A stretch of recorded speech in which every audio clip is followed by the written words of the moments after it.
the message that God needs us more than we need him, I think that's what separates Judaism from the rest of philosophy, religion, Nadischkeit, business. That's what the Torah is trying to tell you. Why? How do you see that? Vayedet Hashem al Har Sinai. God came down to talk to you. Where are we going to go up to him? He could have taken us up. Only one man gets to go up.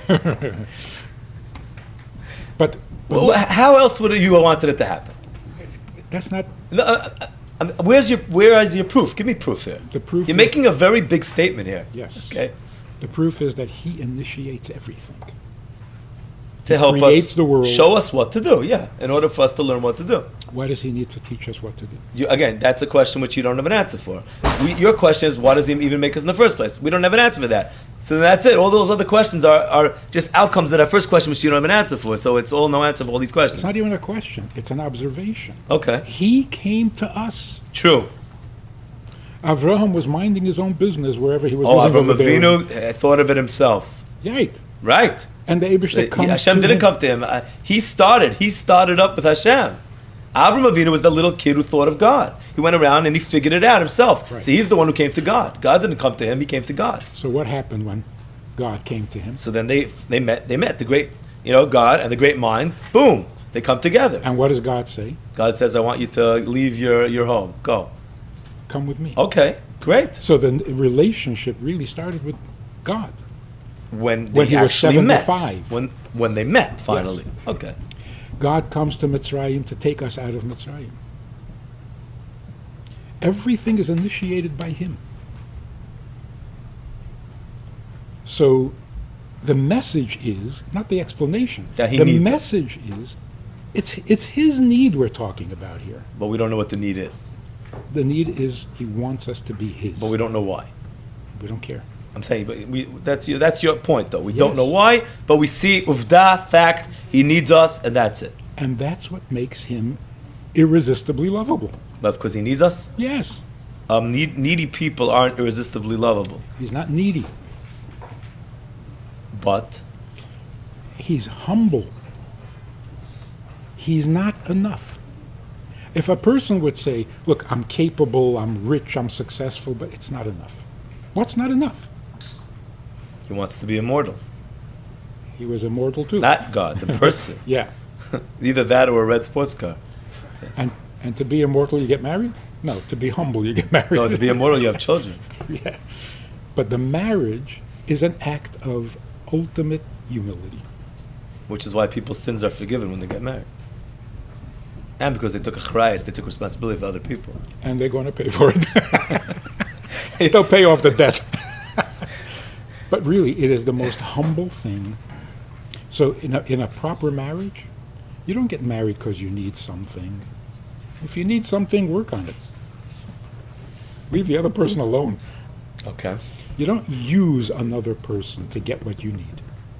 When you're finished with what you need, either because you got it all or because you don't care anymore, now you move beyond yourself to have someone else exist in your world.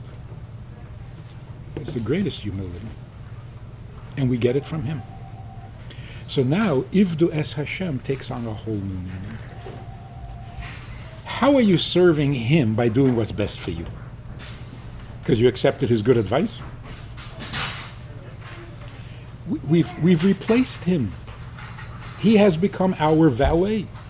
He advises us, he guides us, he punishes us, he disciplines us, he blesses us. So that we're the center of his universe. We are serving him because his need is more real than ours. So why should you be mavatal your rotzen for his rotzen? Because his rotzen is more intense, more real, more necessary than mine. So you're saying that you're doing God a favor when you serve him, basically. Absolutely. It's a big line, you know that, right? Yes. And without... Rabbi Friedman, being Mechadesh, we're coming up with this completely original thing. Nobody says, but let me tell you, you're doing God a favor when you serve him. He's not helping. Once you get this idea, you find it everywhere. everywhere. Beginning with Ivdu es Hashem. Why Ivdu es Hashem? Why serve God? Why? Because that's the way for you to go to Gan Eden, to go at the end of your life. You want to be rewarded for everything you did in this world? Do you want the world to have a purpose? You want to be, is there a reason you're here? Serving God is the reason. Otherwise, what's the point of being here? It's for you. You're saying it's for Him. But everyone else is saying it's for you. In order for you to have a reason to be in this world, you're serving God. But you're saying completely different. No, I'm saying you're really serving God. For Him, poo-poo not it. for you. Yes. Right. Otherwise, you're not serving Him. Why not? Why? Because you're doing it for you to get Gan Eden. You are serving Him at the same time. So what? You're doing two things at the same time. How are you serving Him? By you following His commandments. And that does what for Him? At some level, right? This is what gives Him pleasure on some level, right? When you bring a sacrifice in the temple, this brings God, right? It gives Him pleasure. How come? Why? We don't know, but that's what He wants. So if He says, serve me, I'm serving Him, it gives Him pleasure. Okay, that's what He wants. The Mishnah says, don't do it for the reward. Right. Why? If I'm not doing it for the reward, be altruistic. What does altruistic mean? Not for yourself. Be selfless. Okay, not for myself, but for God. Right. So Ivdu es Hashem. But not because He needs it.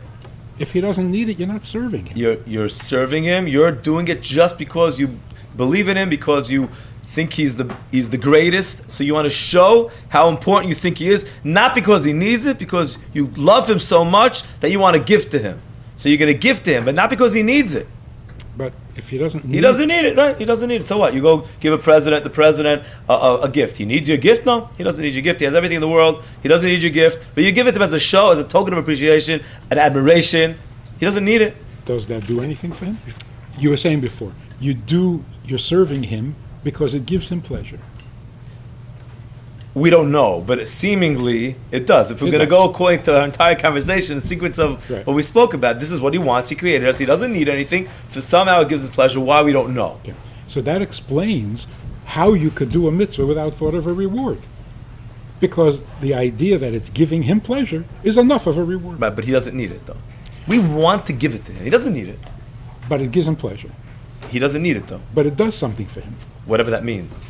Again, we don't. But that's the essence. It's very hard to have this conversation because we're lacking basic understanding of the key underlying factor here, which is why He created us in the first. So to have a conversation without the basic understanding of what we're talking about is, we're going out on a limb over here. We don't know what we're talking about really. We're talking without understanding something. A key element. Yeah. So the key element is why. That's but the basic. We need to know what. What? So what is serving? That we know. Right. So what means we know He needs us. Why? I don't know. And that's not important. I think that's it's like important. asking your wife, "Why did you marry me?" You're just looking for trouble. I think that's very important. I think that's very important. I don't know why you're saying that's not important. I think it's extreme. I think it's crucial. Because there's never a good answer. Doesn't mean it's not important. I think it's crucial. If you want to have this conversation without the basic knowledge, I think we're missing a crucial ingredient. And that's okay. That's emunah. It's fine. Right. But once we're lacking, it makes the conversation very... I mean, you're giving me a whole premise here based on something, and you're saying, my premise really, I have a lack from the beginning, though. So it's hard for me to go with this thesis here without... Because it's all based on, we're missing like a foundation is missing here. So you accept it on emunah. You? God, everybody. God came and said, I need you. And we don't understand why. He said, "I want to." He created us, and most of the people who explain why, it says because it was good for us. Now you're coming from a different approach. You're saying because He needs us, not because He wanted to help us. Because you said it doesn't help us. We were very happy. We were souls in heaven. We didn't need anything. But clearly we did. Otherwise He wouldn't have made us. You say no. Yeah, so you're arguing here on like basic the school of thought, which everybody goes with. The accepted school of thought, you're saying, let's go with a different school of thought, right? But the problem is we're missing that key in the beginning. This is my issue here. That's what you're saying. I don't see that they're really missing anything. You're saying it's not important. We got it. Yeah, we got it into our heads that there has to be something in it for me. Well, that's what all the Mefarshim, all the rabbis, they all say this. Not all. A lot. Yeah. That we agree? Yes. Okay. But the core of Yiddishkeit is not what it does for me, because we're here to serve him. Good. So if it's real that we're serving him, then we're actually doing something for him. It's not make-believe. I was talking to a guy, Yeah. and we had this discussion. God is perfect, and therefore he doesn't need. So I said to him, why is it more important to you that God be perfect than that he need you? He says, because if he needs, I won't worship him. So I said, wait a minute. If he doesn't need, you can't worship him. He's this guy saying, he's like the guy who says, if somebody wants to marry me, I don't want to marry them. Right. Yeah. She wants to marry me, I won't I don't belong- want to. Why would she want to marry me? I don't want to marry her. I wouldn't belong to a country club that would accept me as That's a man. right. That's it. But to replace God as the center purpose of, first of all, it's not so much of a compliment to say you're probably not going to do a mitzvah unless there's something in it for you. I don't think that's true. I don't think that's true. Right. So don't tell me what's in it for me. Tell me how I can serve him. Okay. So that's not that big of a chiddush. No, it's just something to say we've it's all neglected. about God's need. That's the chiddush. That's what I'm centering in. I keep on coming back to this Because the word need, because you're arguing on a lot of what's accepted I know. amongst Jewish philosophy, which is fine. It Yes. does. I don't have a problem with you arguing on basic ideas. That's okay. It doesn't scare me. But my problem is I'm not getting the clarity from your side. That's all. Okay. but in some way we're both doing the same thing. What do you mean? You're trying to change the direction that Yiddishkeit is taking. I'm trying to. Yes. Yes. Well, you know Because what? everybody's focused on the negative, and Right, everybody's focused right. on the... And you're saying, stop it. Don't focus on the negative. Focus on the positive. Yes. Yes. And I'm saying, stop looking for what you need. You're here to serve, which is much more exciting. So and that's very positive. Yeah. That's very positive. Yes. Stop focusing on what you need all the time and focus on what you. I'll tell you, the main thing of davening is thanking Hashem. Like that's what the davening is. Not give me Hashem and I need this. It's thank you Hashem for all the things you do for me. That's the main thing of davening. You know, like that's really where it comes out. Yeah. I'm as a marriage counselor, I'm coming Okay. from a relationship perspective. Go for it. Is this a two-way street? It was or is it a two-way one-way street? What, us and Our- Hashem? Yes, Or marriage? both.